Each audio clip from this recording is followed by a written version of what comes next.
రాష్ట్రాలన్నీ చిన్నాభిన్నం అయిపోతున్నాయి ఆర్థిక పరిస్థితి అని అంటున్నారు. ఈ రెండిట్లో దేని కారణంగా నష్టాలు వస్తున్నాయి? ఇప్పుడు మనకి ఇష్టం ఉన్న లేకపోయినా ఉద్యోగుల జీతాలు, పెన్షన్లు, వడ్డీలు అనివార్యమైనటువంటివి. అక్కడ మీకు ఇంకా వేరే చాయిస్ లేదు. ఆంధ్రప్రదేశ్లో జీతాలు, పెన్షన్లు, వడ్డీలు లెక్కేస్తే, నిజంగా అప్పులన్నీ లెక్కేస్తే బకాయిలతో సహా మొత్తం రాష్ట్ర ప్రభుత్వానికి వచ్చే ఆదాయం, అంటే సొంతంగా రాష్ట్ర ప్రభుత్వం పన్ను రూపంలో సేకరించేది, ఢిల్లీ నుంచి రాజ్యాంగబద్ధంగా బదిలీ అయ్యే డబ్బులు కలిపితే కూడా 90% పైగా ఈ 3 పద్ధతులకు వెళ్ళిపోతుంది: జీతాలు, పెన్షన్లు, వడ్డీలు. తెలంగాణలో 50%, హైదరాబాద్ నగరం ఉంది కాబట్టి ఒక తరగని, కానీ ఆర్థిక క్రమశిక్షణ లేకపోయినా కూడా ఇక్కడ అంత బాధాకర పరిస్థితి లేదు. ఇది ఈ కమిటెడ్ ఎక్స్పెండిచర్ అన్నది. కానీ మిగతా దుబారా ఖర్చుల చేత జీతాలు అవ్వడం కటకట్లాడుతున్నారు ప్రతి నెలా కూడా. ముఖ్యమంత్రి గారు బహిరంగ చెప్తున్నారు. ఈ పరిస్థితుల్లో జీతాలు మీరు తగ్గించలేరు. నిజమే, ప్రభుత్వాల్లో జీతాలు మార్కెట్లో కంటే ముఖ్యంగా కింది స్థాయిలో 3-4 రెట్లు ఎక్కువ ఉన్నాయి. అదే ఉద్యోగానికి, అదే పనికి ఒక డ్రైవర్ కావచ్చు, ఒక టీచర్ కావచ్చు, గుమస్తా కావచ్చు, మరొకరు కావచ్చు, మార్కెట్లో మీకు 20,000 ఇస్తుంటే, 25,000 ఇస్తుంటే గవర్నమెంట్లో 70,000, 80,000, 90,000 ఇస్తున్నారు. పని చేసినా చెప్పినా మనకి అది వేరే విషయం, పక్కన పెడతాం. కానీ ఇవాళ దాన్ని ప్రస్తుతం ఏం చేయలేం. కాబట్టి ఉద్యోగుల జీతాల విషయంలో మనం చేయగలిగింది ఏంటంటే, మనకు అందరం ఇంకోటి ఏంటి, దేశంలో ఎక్కడైనా కూడా జాతీయ స్థాయిలో యూనియన్ ప్రభుత్వం ఉద్యోగుల జీతాలు కొంచెం ఎక్కువ ఉంటాయి, రాష్ట్రాలు కొంచెం తక్కువ ఉంటాయి. వాళ్ళకి ఆదాయ వనరులు ఎక్కువ. తెలంగాణ, ఆంధ్రప్రదేశ్లో యూనియన్ ప్రభుత్వ జీతాల కంటే మన రాష్ట్ర ప్రభుత్వాల జీతాలు 30-40% ఎక్కువ ఉన్నాయి. కొన్ని ఉద్యోగాలు ఎలక్ట్రిసిటీ బోర్డులో చీఫ్ ఇంజనీర్గా ఉంటే చాలామందికి సంగతి తెలియకపోవచ్చు, 7 లక్షల రూపాయలు నెల జీతం, 7 lakhs అన్నీ కలిపితే. క్యాబినెట్ సెక్రటరీ కంటే ఎక్కువ జీతం.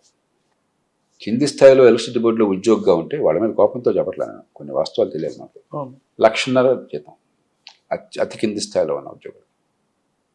ఇక గవర్నమెంట్లో శాఖల్లో ఇందాక చెప్పాను, మార్కెట్లో 20,000, 30,000, దానికి 80,000, 90,000 రూపాయలు. పెన్షన్లు ఈ పే రివిజన్ కమిషన్ అన్న పేరుతో 10,000తో రిటైర్ అయిన వాళ్ళకి 70,000 పెన్షన్లు వస్తున్న వాళ్ళు ఉన్నారు. కాబట్టి ఇప్పుడు చేయాల్సింది ఏంటంటే, మీరు మన దేశంలో ఉన్న పరిస్థితుల్లో, మన రాజ్యాంగ ఏర్పాట్లో ఉద్యోగులు తప్పు కాదు, మీ తప్పు. మీరు వాళ్ళ ప్రాపకం పొందాలని, వాళ్ళ ఓటు పొందాలని, వాళ్ళని ఎలాగో మెప్పించాలని మీరు చేశారు. చేశాక వెనక్కి వెళ్ళే హక్కు మీకు లేదు.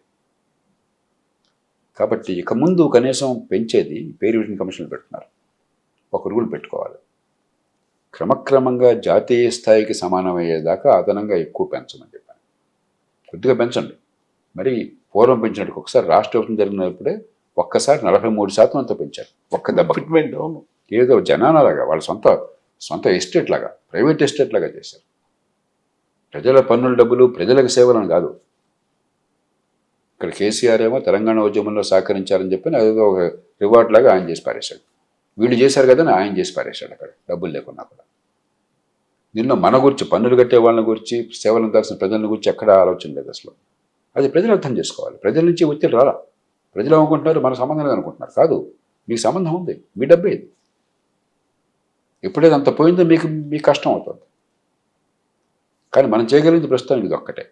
జాతీయ స్థాయిలో వాళ్ళకు వచ్చే జీతభత్యాలతో సమానం వాళ్ళకి 10-15 ఏళ్ళు పడుతుంది. ఈలోగా వాళ్ళు 10% పెంచితే మీరు 3% పెంచాలి. క్రమక్రమంగా ఈక్వల్ చేయాలంటారు. ఈక్వల్ అంతవరకు అది ధర్మమే కదా. జాతీయ స్థాయి ప్రభుత్వం కంటే ఎక్కువ జీతాలు కోరడం న్యాయం కాదు కదా. అది ధర్మమే సార్. కానీ ఇప్పుడు ఉద్యోగ సంఘ నాయకులు మళ్ళీ పిఆర్సీ కోసం మాకు ఐఆర్ కావాలి, పిఆర్సీ కావాలి, మళ్ళీ డిమాండ్లు మొదలు పెట్టారు. ఇచ్చేవాడు ఉంటే అడిగేవాడు అడుగుతాడండి. పిల్లి కళ్ళు మూసుకుంటే ఎలుకొచ్చి పాలు తాగి ఎక్కిరించి మరిపోతుంది. ఆ పిల్లి ఎవరు? ప్రజల తరపున ప్రభుత్వాలు. ప్రభుత్వాలు బలహీనంగా పేలవంగా ఉంటే, ప్రజలు కళ్ళు మూసుకుంటే వాళ్ళని అడుగుతాం. వాళ్ళు అంటారే ఉంది, మీరు కోరరా, నేను కోరనా, నాకు ఎవరైనా ఫ్రీగా ఇస్తా అంటే నేను వద్దంటానా?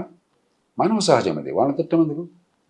మన తరపున ప్రతినిధులుగా ఉండాల్సిన వాళ్ళు మన తరపున పని చేయకుండా ఉద్యోగుల తరపున పనిచేస్తున్నారు. మన కోసం పనిచేయట్లా, ఉద్యోగుల్ని మన కోసం పనిచేయించట్లా. వాళ్ళ కోసం మన దగ్గర పన్నులు గోల్డ్ కొట్టి వసూలు చేయించి వాళ్ళకి ఇస్తున్నారు. అవినీతిని ఆపట్లేదు, పన్ను జరగటం లేదు, మౌలిక సదుపాయాలు లేవు. మరి తప్పెవరిది? ఓటేసింది ఎవరు? మనం కదా, మనది గొంతు ఇప్పట్లేదు. మన గొంతు వినిపిస్తే పన్ను కట్టేవాళ్ళు గొంతు, ఓటేసేవాళ్ళ గొంతు ఇలా ప్రవర్తిస్తారా వాళ్ళు? ఎవరు నిందించద్దు, మనం కట్టు జరుగుతాం. ఇక్కడ ఉద్యోగ సంఘ నాయకులు కానీ ఉద్యోగులు కానీ చెప్పేది ఏంటంటే ఈ సంక్షేమ పథకాల వల్లే నష్టాలు వస్తాయి, ఆ యాపేసీని మాకు ఇవ్వండి అంటారు. అలమాలిన సంక్షేమం ఆర్థిక అభివృద్ధిని కట్టుబెట్టడం పొరపాటు, నన్ను ఎవరు కాదంట్లా. కానీ సంక్షేమాల కంటే ఉద్యోగుల జీతాలు ఎక్కువ ఉన్నాయి ప్రస్తుతం.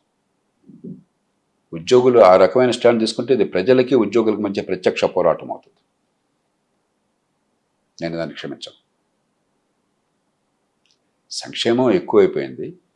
ఈ సంక్షేమం బదులు ప్రజల ఆర్థిక వ్యవస్థను పెంచాలి, సంపాదించే శక్తిని పెంచాలి. రోజు పోరాడుతున్నాను. సంక్షేమానికి అభివృద్ధికి సమతూకం ఉండాలి. థైలాలతో ప్రజలను మభ్యపెట్టడం కాదు, వాళ్ళ జీవితాలు బాగుపడాలా. ఏ రోజుగారు తింటే వాళ్ళు తింటాం, బట్టి పడగడిపే అవుతుంది.